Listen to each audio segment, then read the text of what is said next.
तो दोस्तों आज के दिन निफ्टी ने बहुत ज्यादा कुछ हाई परफॉर्मेंस तो नहीं दिखाई है, बट थोड़ा सा जो है यहाँ पे रिकवरी हमें मार्केट में देखने को मिली है। और ये रिकवरी जो है ना, बेरिश मार्केट के सामने बहुत ज्यादा कुछ है नहीं।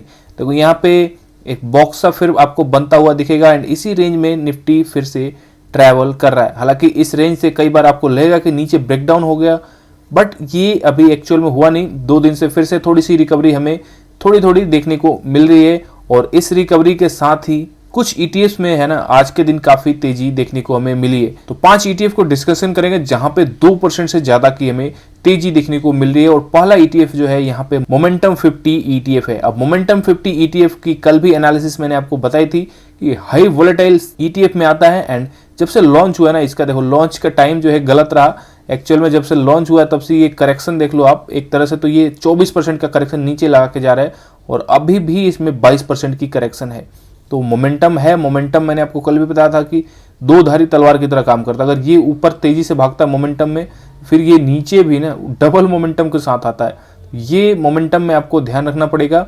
और जो सेफ्टी चाहता है ना ईटीएफ में, उनको फिर इस ईटीएफ से दूर रहना चाहिए। हालांकि जो रिटर्न चाहते हैं, हाई ग्रोथ वाले ईटीएफ चाहते हैं, उनके लिए फिर ये ईटीएफ जो है काफ़ी कारगर होते हैं, क्योंकि एक तरह से आप स्टॉक से कम रिस्क लेके और एक अच्छा खासा रिटर्न बनाते हो। ऑलमोस्ट आप स्टॉक जैसा रिटर्न भी बना लेते हो या कई बार आप स्टॉक्स को बीट कर देते हो। तो ये फायदा होता है ऐसे ईटीएफ्स का। और ऐसे ईटीएफ मार्केट में रहने चाहिए, क्योंकि देखो सबकी रिक्वायरमेंट जो है अलग अलग है। तो अपनी रिक्वायरमेंट के अनुसार, अपनी सेफ्टी के अनुसार, अपने कैपिटल के अनुसार ना आपको मौका रहता है अपनी हिसाब से पोर्टफोलियो को डिजाइन करना। और इस टाइम पे मोमेंटम 50 ईटीएफ जो है काफ़ी गिरा हुआ है। ऑलरेडी मैंने आपको दिखा दिया कि 22% के करेक्शन में है।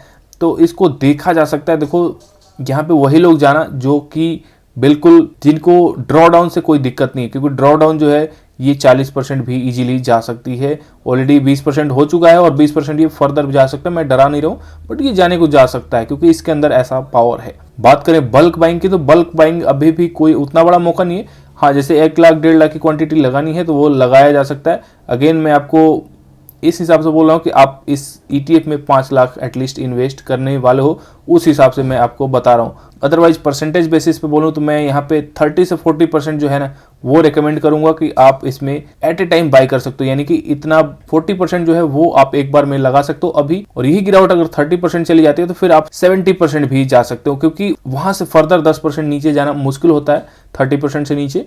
एंड इसलिए उस टाइम पे आप 70 से 80% भी लगा सकते हो और रेस्ट 20-30% से आप एसआईपी कर सकते हो। तो ये सारी स्ट्रेटजी जो है ना, डिपेंड करती है कितनी गिरावट है मार्केट में। और अभी गिरावट 22% के आसपास ही है। अब नेक्स्ट देख लेते हैं, नेक्स्ट ईटीएफ जो कि है मिड स्मॉल। हालांकि ये जो पहली बार सपोर्ट पे आया था उस टाइम की एनालिसिस है एंड अभी वहीं प्ले आउट हो रहा है। यानी कि लोअर लो लोअर हाई बनते जा रहे हैं। तो एक तो सपोर्ट जो था इसमें 51 के आसपास था, जो कि पहली लाइन हो गई। और दूसरा सपोर्ट जो है ये इसमें नीचे वाली लाइन है एंड ये हो गया 46 के आसपास। यहाँ से दोनों जगह से हमें बाउंस देखने को मिल रही है।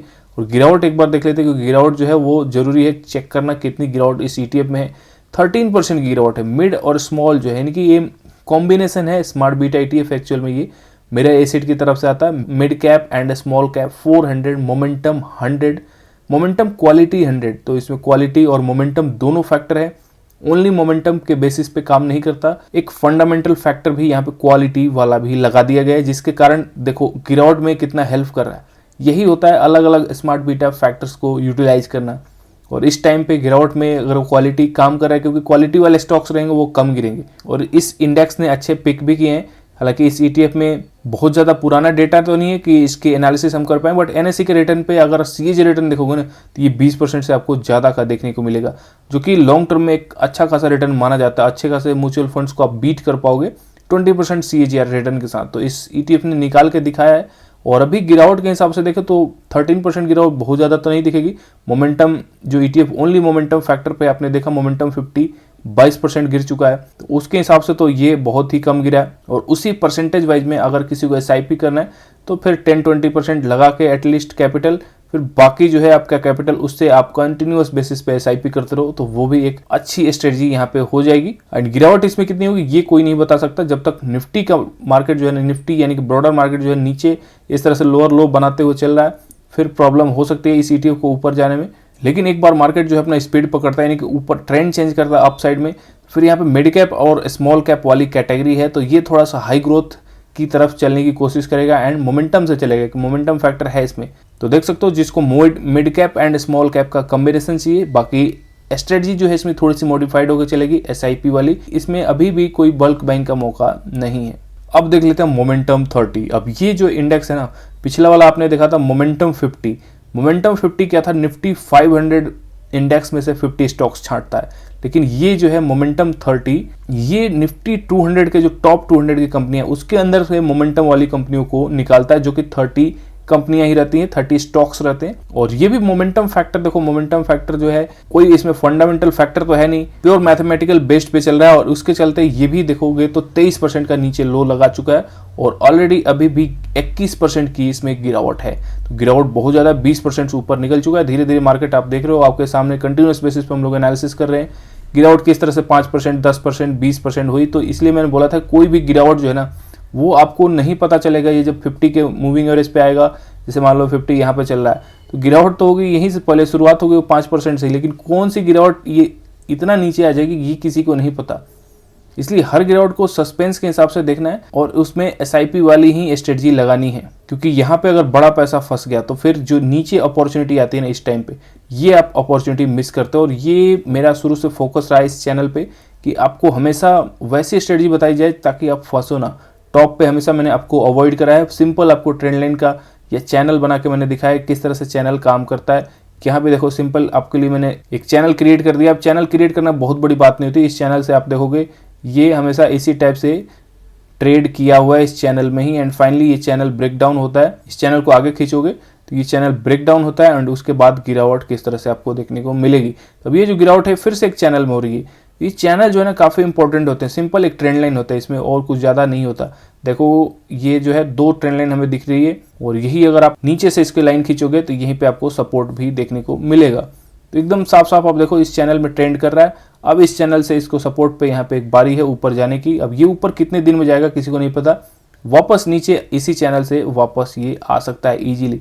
तो इस तरह से ये ट्रेड अभी करेगा।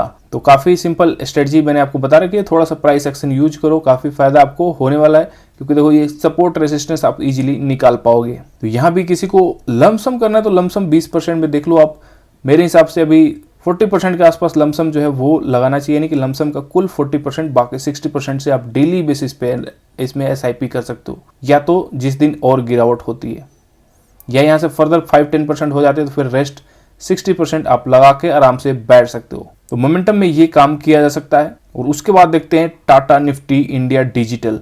अब देखो IT के साथ साथ ये भी थीम ना काफ़ी स्ट्रॉन्ग थीम रहा है और इसमें IT वाले ही स्टॉक्स मैक्सिमम आपको दिखेंगे अलॉन्ग विद डिजिटल थीम। और करेक्शन जो है बहुत ज़्यादा नहीं हुई है, 10% के आसपास दिखेगी, जो कि बहुत ज़्यादा नहीं है, क्योंकि ये थीम डिमांड में रहा है। काफ़ी अच्छा खासा मूव पहले भी आया हुआ है और नेक्स्ट मूव जो है ना IT के साथ साथ ये भी काफ़ी अच्छा एक यहाँ से मूव दे सकता है ऊपर की तरफ, अगर मार्केट इसको सपोर्ट करता है तो। यानी कि ब्रॉडर मार्केट जब तक सही नहीं होता इसको भी ऊपर जाने में परेशानी तो होगी। और अभी क्रिटिकल लेवल के सपोर्ट पे भी ये चीज़ भी आप देखना, ये सपोर्ट टूट जाता है तो फिर नीचे इसको आने में देर नहीं लगेगी। सपोर्ट टूटेगा तो ये फिर सीधा आपको 82 के लेवल पे दिखेगा। तो इसलिए सेक्टरल ETF है एंड यहाँ पे आपको हमेशा रिस्क रहता है नीचे आने का। नीचे आने का तो देखो सब में रिस्क रहता है, बट जो नीचे आने के बाद ना रिबाउंड करने वाला ये जो मौका होता है ना ऊपर रिवर्सल का, ये सबसे ज़्यादा डाइवर्सिफाइड ETF में रहता है। सेक्टरल ETF थोड़ा सा टाइम लगा सकते हैं, या कोई सेक्टर पहले भी आगे निकल जाता है, तो सेक्टर में थोड़ा सा अप डाउन का मूवमेंट का चांस ज़्यादा रहता है।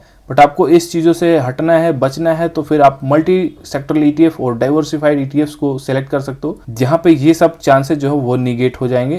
तो वो देख सकते हो फंड आपके पास ऑलरेडी कम होंगे, तो मेरे हिसाब से फिर यहाँ पे अवॉइड किया जा सकता है। मल्टी सेक्टरल और डाइवर्सिफाइड ETF को देखा जा सकता है। और उसके बाद है मोन 100। तो मोन 100 भी आज भी टॉप लिस्ट में है, और टॉप लिस्ट में है तो अब यहाँ पे ना बहुत बड़ा खतरा आने वाला है। क्यों? क्योंकि देखो कितना हाई ऊपर निकल चुका है। एक बार इसमें मौका आया था, यह मौके से देखोगे तो ये 50% ऊपर जा चुका है।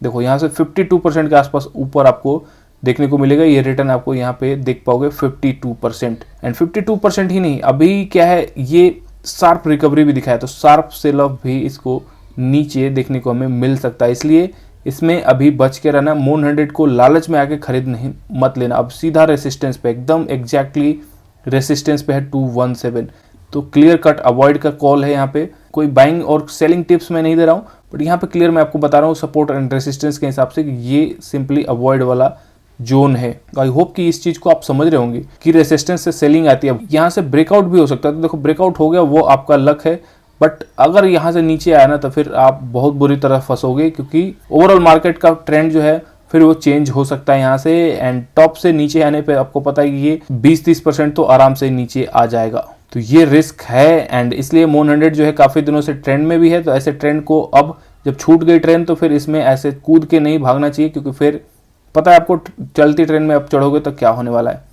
तो जब मार्केट यहाँ पे रेंज बाउंड एक्शन दिखा रहा हो या नीचे आया हो, जब फियर का माहौल हो, तब आप इसमें जा सकते हो, जो कि मैं हमेशा आपको प्रेफर कराता हूँ कि ये मौके होते हैं 200 डे पे आए तो यहाँ से एकदम बाइंग का मौका एक बनता है। तो ये थे आज के टॉप 5 ETF जहाँ पे काफी तेजी हलचल जो है आज हमें देखने को मिली है। एंड कौन सी ETF में मौके बन रहे हैं, कहाँ पे मौके नहीं बन रहे, ये सारे स्टेप बाय स्टेप हमने एनालिसिस की है यहाँ पे।